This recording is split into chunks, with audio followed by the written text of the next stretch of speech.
On February 23, 1945, United States Marines raised the flag over Mount Suribachi after the Battle of Iwo Jima. There probably is no more iconic memorial in the capital of the United States than the Iwo Jima Memorial located in Arlington, Virginia. Here at the U.S. Naval Academy Museum, we are fortunate to have the design model for this monument in our collection. Today, on A History of the Navy in 100 Objects, we are joined by the director of the museum, Claude Barabee, for the story.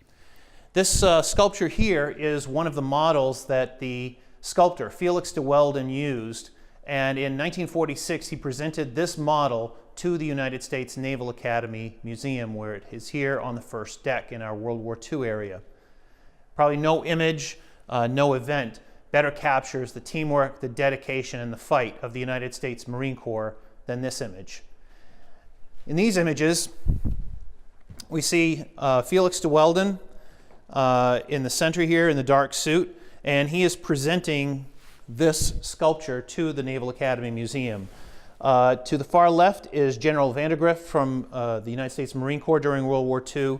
If you look closely, you'll see that this flag is not the same flag that is on our sculpture at the museum. This one is filled in, while the other has stripes that are non-existent.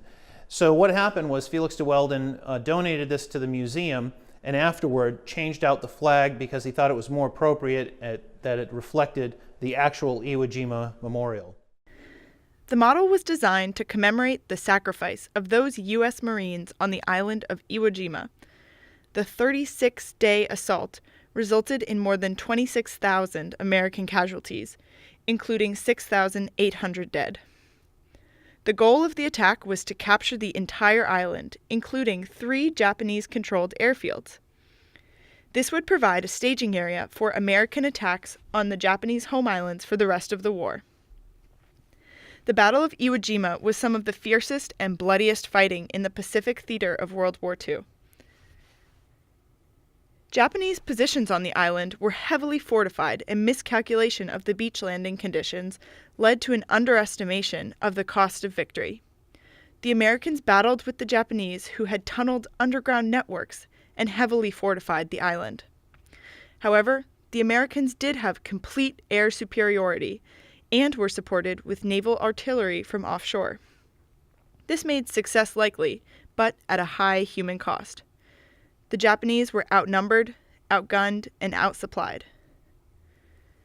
The Iwo Jima Memorial was dedicated on November 10, 1954, on the 179th anniversary of the founding of the United States Marine Corps.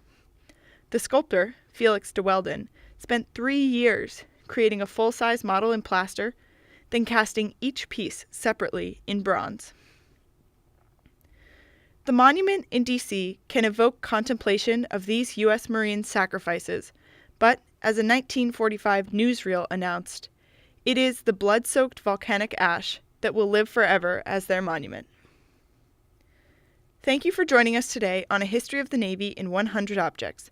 Visit us at the Naval Academy Museum to learn more.